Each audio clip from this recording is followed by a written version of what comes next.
Good evening and welcome to the Women's Show. I'm Lenina Rassool. Last week we looked at domestic violence and the different types of abuse: physical, verbal, emotional and financial. We also heard that when women report abuse, often they just want the abuse to stop and are reluctant to press criminal charges or see the perpetrator, who's often an intimate partner, go to jail. Tonight we're continuing that conversation. We want to look at different resources and programs that are available outside of the criminal justice system to address domestic violence. After the break, we'll be joined by two representatives from Mosaic, an organization that was set up in 1993 in response to domestic violence, who also help women get protection orders and do programs and counseling with perpetrators.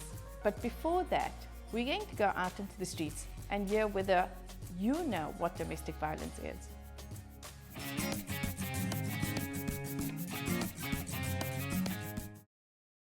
And domestic violence is the abuse of women and children in South Africa, even in other places also. It's different for every household because it happens within a household. I think domestic violence is when there is violence within a home. Domestic violence, ne? When a woman is being beaten and stuff, and then you've got bruises and all over, think so? My take on domestic violence is that it's a thing, and it's important for you, if you're in a relationship, to understand what it is, because many people have this misconception that domestic violence is only physical, but it can be emotional, how your partner talks to you, how they treat you. I think domestic violence goes further than the abuse.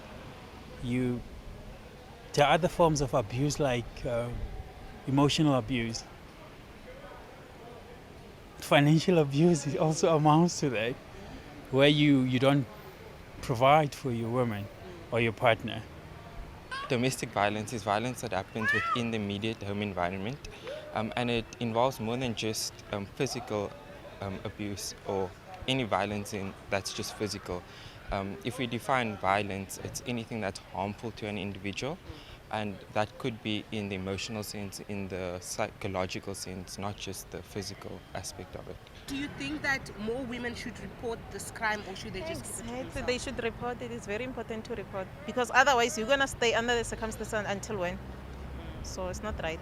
When women are abused, I think they should report this to the police station.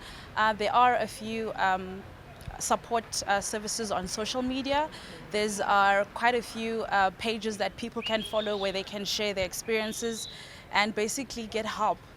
Most of the victims relies or depend on the abuser. In many instances, the abuser is the one that finances their lifestyle and provide accommodation for them. They are scared in most cases to report it. Scared in a sense that they might lose the benefits that comes or that gets provided by the abuser. If they can, I feel like in a way, if they can tell their families about it, and if like they're scared, they can take someone else to accompany them to go and report it. And yeah. Of course, you need to report these violences to the police, but more than that, afterwards, if you're somebody that's helping somebody that's been violated, you need to be there emotionally. I think we forget that aspect a lot of times because that carries on for months on end, even years. People weren't afraid to report because of what was happening.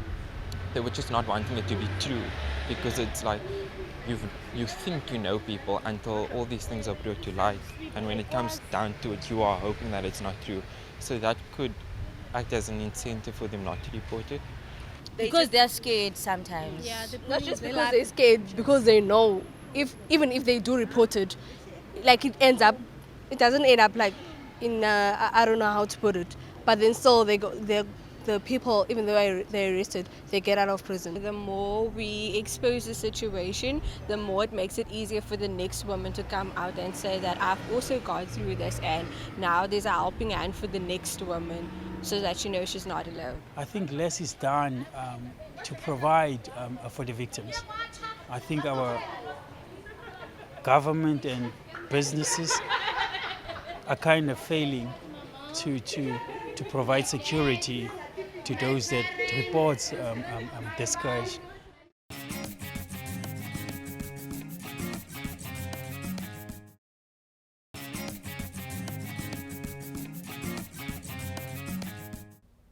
Welcome back. You're watching The Women's Show. I'm Lenina Rassool. Tonight, we're discussing what recourse and programs are available outside of the criminal justice system to address domestic violence. With me in studio is Nurie Slamdien and Sikelelwa Mahlasela from Mosaic. Yes. Now, Mosaic was established in 1993, almost 30 years ago, to address domestic violence. And Nurie is a court support worker around Cape Town, which means she sits at the court to assist victims of domestic violence. Yes. And Sikelelwa is a social worker at Mosaic in Phillipi. Yes. Welcome. Pleasure. So, Nurie and Sikelelwa, what we wanted to look at specifically tonight was domestic violence and other avenues outside of pressing charges or criminal charges. And to start with, I wanted to hear more about Mosaic's program that works with perpetrators of abuse. So my first question is, it's a very interesting program. Are these court-ordered counseling and support that is given to perpetrators? Does it happen within the context of a divorce? Or how do perpetrators end up at Mosaic? Okay, can I start? You may start. As you said that I'm working at the Phillipi area. My office is situated right next to Phillipi Court. So what happens there, the magistrate from the court, it's referring people straight to me. After maybe they've appeared for the first time, then the magistrate will say, no, then go to Miss Mahlasela next door. So that's how I get referrals from the magistrate court. And again, within the court itself, there is a Mosaic court worker there that is working there. So if then the court worker could see that this client needs more psychosocial support, then that particular court worker would refer the clients to me. Also, due to what we're doing as Mosaic, one of our programs is to do community dialogues. So from the dialogues, then people would be given our phone numbers, the contact numbers and the areas where we're working from, then they would come that way. I see. So that's how we're getting clients. Thank you. Okay, thank you very much. Nurie, I want to come to you. You do court support. Yes. Okay, so in cases of domestic violence, in what circumstances would a case like that end up in the court? When a woman or a man is abused, of course, those people decide themselves or be referred by the police. After being to the police station to open up a case, they would then be referred to do a protection order.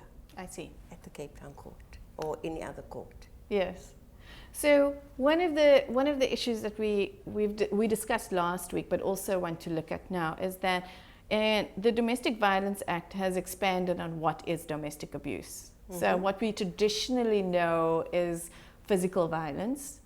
Now there is emotional abuse, there is financial abuse and verbal abuse. Psychological abuse and sexual abuse also, which is, within marriage, viewed as a tricky issue. So how are these sorts of cases viewed by the justice system, or do you see lots of protection orders being granted against those? Of course, it's looked upon as mainly at physical abuse, but Mosaic, of course, when the client first comes and see Mosaic, we have our own officers. They might come and say to me, look, I'm going through economical abuse.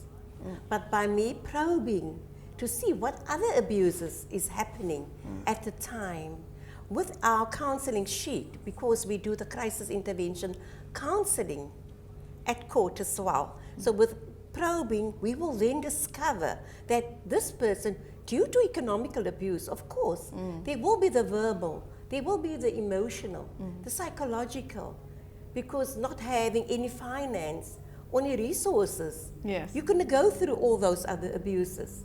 By probing, we will then derive and make a statement with all those other abuses in there. So Nurie, let me give you an example. Let's set this up to make it a little bit clearer. I come to you and I say, I'm struggling at home. My husband does not give me any money for food in the house. I don't know what to do anymore. He doesn't want me to go to work as well. What can I do? You can apply for emergency monetary relief. Okay. At the court on your protection order. Okay. Okay. And are those, are you seeing a lot of that granted? Are you seeing more women come forward now? More women is coming forward, and yes, it's being granted. Okay. In various courts, I would say. Okay. Well, that's very good. Yeah, in various courts. Can I just add from Yes, what please. she said? She said that yes, the Act allows women to apply for monetary relief fund, but we've got a problem with that because the Act, yes, it's stipulated, it is spelled out that women must, or whoever applies for a protection order, could get a monetary relief fund. But what is happening, courts are not standardized. Okay. Right. So it happens that in Cape Town, they will be granted, but in other courts, they are not granted. So I think as Mosaic, we've been trying with the Department of Justice to consolidate this thing, because it's a problem.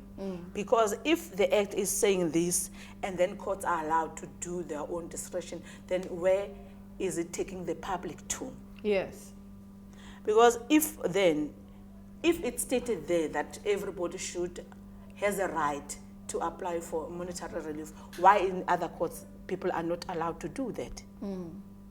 So it's problematic, I'm telling you. It is a gap within the Act. So just so we're clear, when you say the courts are not standardized, but they Yes. are all, the orders are all based on the same Act. Yes, on the same Act. And yet different orders are being made out or given at the different courts. At different courts. Yes. And so why do you think this is? Is it a lack of training? I wouldn't say it's a lack of training. I think, the thing is that I think people, I don't know, I don't want to accuse people. Yes, no, I understand. Really, I do not want, but the thing is that I think people, it's a form of negligence, man. It is. Because the magistrate itself, they've got the Act. Yes. Everything is stipulated on the Act, but they don't work through the Act. According to the Act. Why? Okay. So you say Mosaic is trying to address this with the Department of Justice. Yes. Okay. And is there acknowledgement that the courts are not standardized or that the rulings are not standardized, at least? Yes, there's been acknowledgement, Okay. and they've been saying that they're going to fix it. Yes. But up until today, it hasn't been fixed. Okay. So let's walk us through. A woman approaches Mosaic. She's being abused. Mosaic helps the woman to fill out the protection order, the application for the protection order. Yes. And then once the application is launched or lodged, you would then have to appear for the protection order. Is that true? Yes. Look, like again, various courts work differently. In Cape Town Court, the client immediately see the magistrate. Okay. And then, of course, the order will be made interim or a notice to show cause. Okay. There will be a date stipulating for the client to come back. She will be issued with 2 copies, which of course, it will be served by the police or a sheriff of the court. Yes. To the perpetrator. Okay, to the perpetrator. Yeah. And that contains a date for both of them to come back. To come back. And when they come back, what is that hearing for? It's to finalize the order. Okay. Of course, the perpetrator will also have an opportunity, right, in all courts. Yes. You have to have an opportunity to defend yourself. Yes. Right? Yes. So maybe it is for defense, but then of course it will then be made final if it is found that it is a necessary for that person to have a protection order. Okay. So if we're speaking to if we're speaking to victims of abuse who now have decided that they want to try and apply for a protection order, what kind of protection does that give them? Supposed to give you full protection via the police. Yes. Because once it's served to the police then serve the perpetrator with a copy of his order and tell him, look, these are the terms of the order. You are not supposed to do, it will be written down. You're supposed to not do the verbal, the emotional, the psychological, whatever the lady or the man or the victim has asked for will then be stipulated on the document. Yes. If you breach any of those of the terms, the police then can be informed. You can go to the police. They're supposed to come to the perpetrator Yes. and arrest Mm-hmm. or just, I don't know. Okay. Okay. And I ask that question because recently there have been reports about how many women are getting murdered even with protection orders. Yes. And so it's important to look at it as, obviously it's a mechanism to protect victims of abuse, whether it's, you know, regardless of gender. Yeah. And just sort of see what that protection affords them. Yeah. So we were, before the show, we were sort of discussing that there might be sort of gaps within the process of applying for a protection order. Let's look at instances where women have been murdered with a protection order. Do we understand why or how that is? I mean... Okay, okay, go back to what I've said, that the magistrates are allowed to use their own discretion, right? Yes. I think it was last year when we had a case of a victim that was killed by her husband having a protection order. In fact, it wasn't granted as an interim protection order. She just received a motion of notice of motion, right? Then this woman was killed with it. But going back to the affidavit that you wrote, that woman had a right 100% to receive an interim protection order. Yes. That was the first gap, right? You know, when you are given a notice of motion from court, it shows that your affidavit hasn't been seriously enough for the magistrate to grant you an interim order or a warrant of arrest for that time. So what was going on? What has been going on within this process, as you ask, is that yes, Mosaic is there. Mosaic is writing these good affidavits, but then when it comes to magistrate, the affidavits are not strong enough for them to take the case seriously, and then the clients receive the notice of motion. Yes. Then the client goes to the police, and the police would say, no, we cannot do arrest on the basis of this notice of motion. So then the client lose hope. There's no protection, though she went to court for protection. Yes. And then they're killed on the way. So I'm just going to summarize quickly. So a woman does an application for a protection order. An affidavit is written out that's describing the abuse or the violence that she's had. She's then one of three things are issued: a notice of motion, which indicates the date for herself and the perpetrator to appear in court, to expand on that or to defend himself. Or an interim protection order is granted, which is sort of like a protection order, but it can be can be cancelled on the day if they feel that the case isn't strong enough for a protection order. And then there is an actual warrant of arrest or a protection order that's granted At the hearing. At the hearing, the interim will be turned into a protection order. Okay. If, however, the notice to show cause is an order, it's just a warning to the perpetrator. Yes. So when you take that warning to the police, if something should happen, Yes. like really violence, then the police will tell the person, but you don't have an order. This is only a notice to show cause. So like Leonora has said, this woman was already killed because she received a notice to show cause and not an interim protection order. Yes. And police don't arrest the perpetrators without a warrant. When you apply for a warrant, the police tell the victims that you must open up a criminal case. Yes. I see. So can I ask, when you apply for a protection order, do you need to have laid criminal charges? Or can you do it without criminal charges? The access, which you can do it without. Yes. But various police stations say, open up a criminal case. Because you have a warrant, but you must open up a criminal case. Yes. And that would then, so that would then go into the criminal justice system in conjunction with the protection order. You then will only be arrested. I see. I just want to touch on something else that we were speaking about before. So even though you have the protection order, that doesn't mean that you can just phone the police and they'll come and arrest him immediately. They're supposed to. Okay. Right? Yes. They're supposed to. Supposed to do that. Is to go immediately.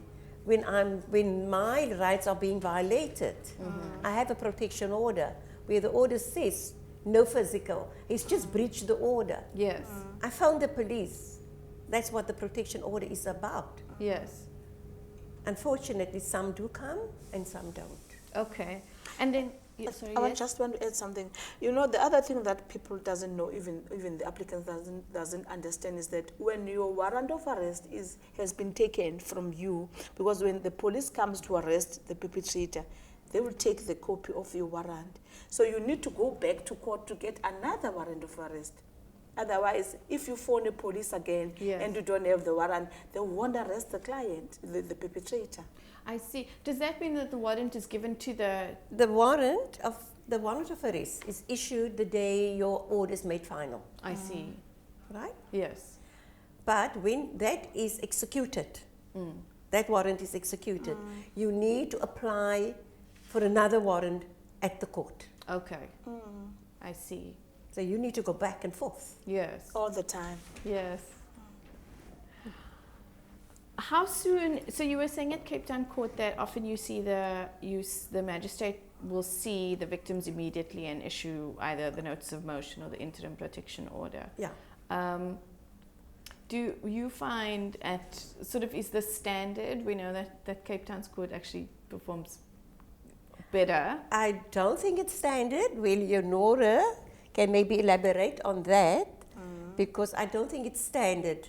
But in Cape Town Court, they are furnished with the protection, the interim, the same day. They see the magistrate. Yes. Okay. Well, ladies, we need to take a short break. We'll be back right after this.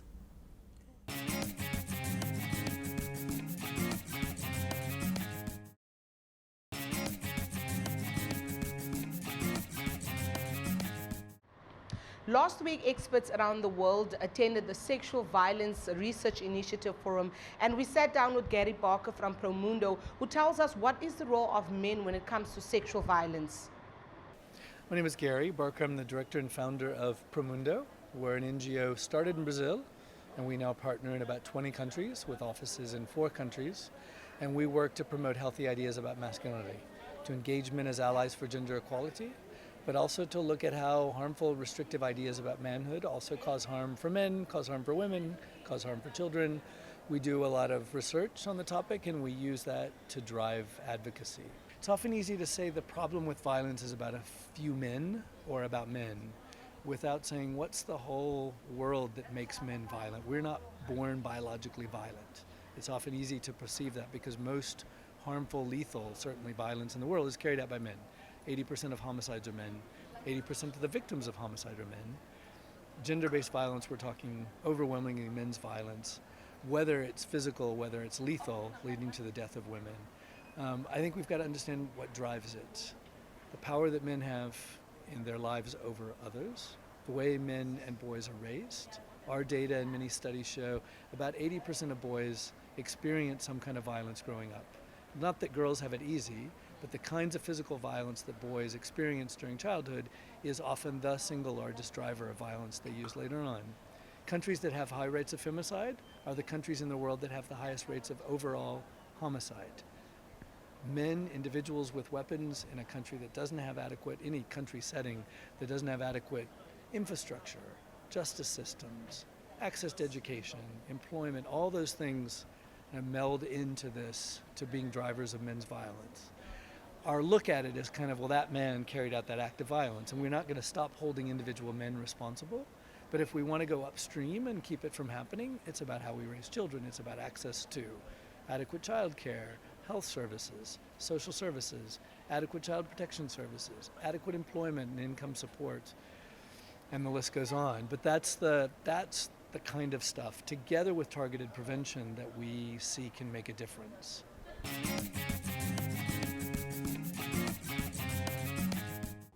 Welcome back. You're watching The Woman Show. I'm Lenina Rassool. Today we're sitting here with two representatives from Mosaic, an organization that deals with domestic violence issues. Ladies, so I'm going to put this question to both of you, and you can go in turn or answer. But we know that with victims of domestic violence especially, it often takes a woman very long to leave a situation. And so what we find is that after someone has left, they realize the pattern or the extensive. But from your perspective, you are often the sort of the first port of call when someone has left a situation. What does breaking point look like when women come and they finally decided to leave after years? What are some of those signs that have actually gotten through to them that this is abuse, that I can't stay here any longer? In some cases, women has been going through abuse for a very long time. But once the perpetrator start physically or verbally abusing the children, then she say to herself, enough is enough. But by staying, we do so much more harm. Because we then put our children through secondary abuse. So yeah, it's difficult for a person to see the signs immediately, because the perpetrator is very clever. It's a power and control mechanism. It's maybe first starting by telling you what to eat. You can't eat that, you must eat what I tell you to eat. You can't wear that, you must wear what I want you to wear. You feel so chuffed. Sometimes it's a good thing, but when that gets very, very out of control, because now I don't eat what you tell me to eat, I don't wear what you want me to wear, I'm being shoved. Tomorrow I get smacked. And then I realize, but this is now out of control. It's all about the power and control. So once that is now flowing over to the children, some women say, now enough is enough. I'm not going to let my children go through this. Sikelelwa, from your side? Yes, from my side, as Nurie said, then clients would come when they had enough. I think what has kept people, women especially, in abusive relationship and come up after maybe some 25 years, 30 years, they kept because of a cycle of violence, right? It's just a wheel of 3 stages where there's honeymoon stage, argument stage, violent stage. So around these years, abusers would abuse and then come with stories, looking for like they would give saying that no, excuses that it was because of ABC, that's why I acted that way. So it goes back to honeymoon again. So women will stay in that wheel up until they find out, no man, the excuses are no longer working. This is the real, I'm in an abusive relationship, so I need to take a step forward. So they coming when they are in that urge of saying, no, this is enough, I've stayed, and thinking that my partner is going to change. The hope has been there that this particular person is going to change. But then they coming then for interventions when they can see that there is no change and there will be no longer change. Yes. So I need to change myself. That's when they coming to us for help. I see. It still starts with a subtle abuse. Yes. And then it gets out of control, spiral out of control, like it's in stages, like Leonora said, you know, like the honeymoon stage. So it's spiral out of control because now I'm controlling you. I have the power. Yes. And so I just want to come back to the different types of abuse. Yes. And again, do you see many cases where women are coming forward and there has been no physical abuse and lots of sort of, I think it's called coercive control is what you were referring to, Nurie, or which I think plays into sort of the emotional abuse. Yeah. Are lots of those cases coming up? Yes. I know it's very controversial because when you're defending those cases, it is, but there are no bruises, but he didn't hit you, but it's not that bad. What are your thoughts around that?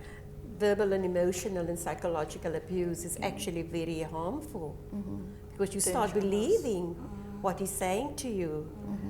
He might insult you and degrade you. You lose your self-esteem with those hard words, the emotional, the psychological, verbal abuse. You start thinking and looking at yourself. Who am I? Because I'm broken. But it's time then to say to yourself, I deserve better. I really deserve better. So that is when the protection order, when you do the protection order and you find out it's all the verbal, emotional and the psychological abuse, that you do put in how that person really feels. It cannot be seen, but the fears of that particular abuses, what harm it can do and has done. Yes. There's a lot of suicides around it. That's interesting. Yeah? Yeah. Where people, you can't see the abuse, but I've been broken. I'm a nothing. So, right, some people end their lives. So coming back to, and this was something we discussed before the show, then you assist, Mosaic assists women to write out the affidavit. Women who are trying to apply for a protection order who are writing their own affidavit, do you have, you know, is there a special formula or tips or tricks? I know that that you have a form that you ask them, but what is the best way to do this? Because often, by the time you're writing the affidavit, you are in such a state. There's already so much because of years of abuse. What is a good way to write an affidavit? Our role, first, Mosaic's role at court is to do the crisis intervention counseling. That's priority. Yes. So when you do that, you will then discover all the underlying abuses, emotions that is coming out, because you're doing a crisis intervention counseling before you do the affidavit. I see. Then you can derive from there. Yes. And so it's I'm assuming it's important to be very clear about the abuse, to be very detailed about it, and to mention sort of every single thing that has been done to you. In detail. In detail. Yes, it's like in other courts, you'll find out that they've got also their own format on how to write the affidavit.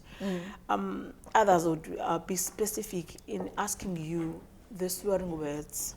Okay. Yes. Yes. Going back to emotional abuse, psychological abuse, and verbal abuse, we've just visited Portsmouth within the 67 minutes. Okay. Yes, Mandela's Day. So we went there, and then out of the women at Portsmouth, we found that some of them is physical abuse their partners because of being tired of being abused. So for the first time, they've harmed their partners, and then they had to go to jail because of that. So yes, their partners hasn't been physically abusing them, but because of verbal, psychological, and emotional abuse. So, as Nurie said, it is the dangerous abuse, because people would say to even the in-laws, to people that are married, then the in-laws will say, but he's not abusing you because he's not physically abusing you. But they don't understand the inner side. The broken person. You know, you are broken. So, but due to the psychological, psychosocial support that they are giving within courts, so it becomes easy for the client, for the victims' affidavits to be clear enough for the magistrate to grant women protection orders, even if there's no physical abuse. I see. And so there are being protection orders being granted for emotional abuse, for financial abuse. Yes. Okay. About 2 months ago, one of my clients, she killed her husband, and there was no physical abuse.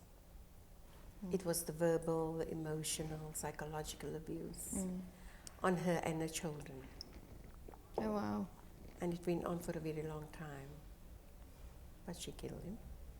And she had not sought relief before she killed her husband? I don't think so. I see.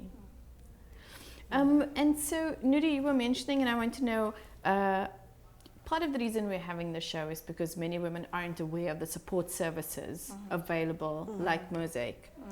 Are there other, you only work a certain amount of courts, but what are some of the other organizations that are also involved or that women can go to? So let's say, for instance, we're speaking about alternatives, with alternative resources and programs for women who find themselves in situations of domestic abuse. They don't want to lay criminal charges at the police. Where do they go? So Mosaic is one. Mosaic is one, and then I think DSD. Okay. Social development should have all the organizations details where people they can access help from. Yes. Right. But lucky for me, in Phillipi, we are working in a hub there where we've got shelter for domestic abused women. We've got access to substance abuse early intervention. So for me, it's easy when a client needs shelter to refer the client to the shelter, or when the perpetrator wants to go for rehabilitation, then I've got also access to Sizakuyenza substance abuse early intervention shelters. We've got such a department that we're working with. There's also a little Abantu in Kukuletu. Yeah. Yes. So there is organizations that we refer clients to if we can't assist them. Okay. For various reasons. And at Cape Town Court, we do have the Women's Legal Center. Yes. 2 days a week that we can refer women to immediately. And we also have a social worker. Yes. That we can refer the client to immediately. Yes. That's at the Cape Town Court. You mentioned something interesting in terms of substance abuse. And so does that feature quite heavily in sorts of these cases? And I don't just mean, I mean perpetrator and victim. Yes. A lot. Yes. Okay. A lot. A lot. And does this come up often when they are applying for protection orders? Yes. Sort of from both sides? Yes. Yes. Both sides. Okay. How much consideration is given to this when they are appearing? Let's say from a victim's side. The order will be granted even though the perpetrator is a drug user, drug addict. It will be granted to the person, which I've seen in many a case. Yes. Yeah. And so the sort of one of the other things I wanted to touch on was that often the protection order is the first step, let's say even before a divorce or a separation. Yes. However, how does that protection order affect the parallel cases? So then once there's a separation, there is maintenance court. There's often children's court in terms of contact. Do you find that it offers adequate protection for women who have to face their abusers in other situations? Yes. A lot of people is being referred to court by the attorneys when they do the divorce, applying for divorce. Yes. They then referred for a protection order. Okay. Yeah. Okay. So I just wanted to also ask a little bit more sort of about the program in terms of working with perpetrators. Okay. And whether there was any insights there that we could, that you could give us in terms of mindsets, in terms of perpetrators regarding sort of the abuse, and how the Men Care program or the counselling and support works to minimize sort of abuse or even eradicate it. Actually, I haven't been into working with males Yeah. per se, right? But I can talk on behalf of the counseling, the psychosocial support that I'm giving within couples, Yes. right? Whereby the perpetrator will be called on for appointment also.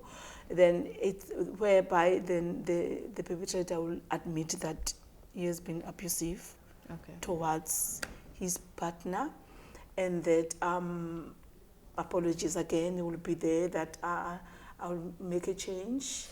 I'll go for rehabilitation, as I mentioned, Cesar for substance abuse rehab. Then the perpetrator then will take a step forth, attending substance abuse support groups, because he also wants to change. Yeah.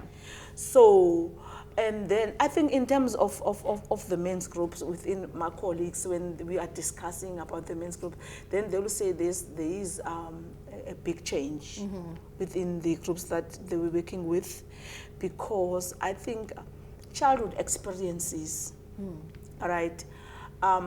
Yes, because of this myth that partners would think that kids need both their parents, even if they are in an abusive environment, not knowing what will be the outcome when kids are grown up. Yes. Right. So in men's group, you will find out that a lot of them are confessing that they've been growing up in abusive families. Yes. And they thought that it's a norm to be abusive. Yes. Right. But then within the subgroups that they are getting from our workshops, from our, even in community dialogues, Yes. they're learning that whatever the way they've been behaving within their households, it's not normal. Yes. There needs to be a change. Yes. So it's when then they would look for males, groups like Sisonke organization, they're working, is it Sisonke Justice, something like that, but they're working with males. So then they will go and join such groups so that they can bring change within their lives. And do you see these programs having very positive results in terms of behavior change? What do you think? I would say I've got one client that I did an intervention with, and I was amazed by the outcome that I got from him. He was, he said that he grew up in an abusive environment, and then his mother, she stepped his a stepfather, and then she was jailed for 25 years. And then what happened was that, so he grew up with that anger. He became a father to the siblings at an early stage. And then he said, through hardship that he grew up with, he managed to send his sister to varsity, and then after the sister graduated, and then he went back to school. And then now, but what he cannot take, it's authorities from the superiors. He gets angry, he gets agitated very quickly, and then he ended up one day throwing a cup to his superior, and it was a woman. And then he said it's when he lost control, and then it's when he told them his story on how he grew up. And then he was sent to DST, and then DST sent him to me for intervention. But then, you know, after I think a 4th session, he could say that I am relieved. I'm a changed person. Even at work, they could see the change in me. So I was like saying that people that want to change can change, but those that doesn't want to change cannot change. They can't. So that's very interesting, because that was a referral from a workplace, right? Where do you think, we have spoken before, about sort of referral systems and how especially state systems should have a better referral method. So for example, someone approaches the police, they don't want to open, don't want to lay criminal charges, often they're not referred to a shelter or referred to DST. But just for our viewers out there who are also employers or teachers or neighbors, do you think we should also be, where we hear of cases, be referring better, even ourselves? And is that sort of possible? So my neighbor, there's a lot of domestic violence with my neighbor, and we know nobody wants to scratch at somebody else's house. Let's put it that way. As a social worker, especially, and within that sphere, do you think how should we, as a community, as a society, take collective action to try and deal with more of these cases? I think through our community dialogues, it becomes easier for people to go for help, because what you do as Mosaic in different areas, we do knock and drops, community dialogues. So, and then for me, I cannot actually think of that people doesn't know where to go when they're abused. It's just that the time hasn't come for them to come out and say enough, it's enough. Because even at schools, kids come from school, they're given flyers, pamphlets to take it with home, so that parents can know where to go when they're abused. It's just that the time for them to stand up for themselves hasn't come.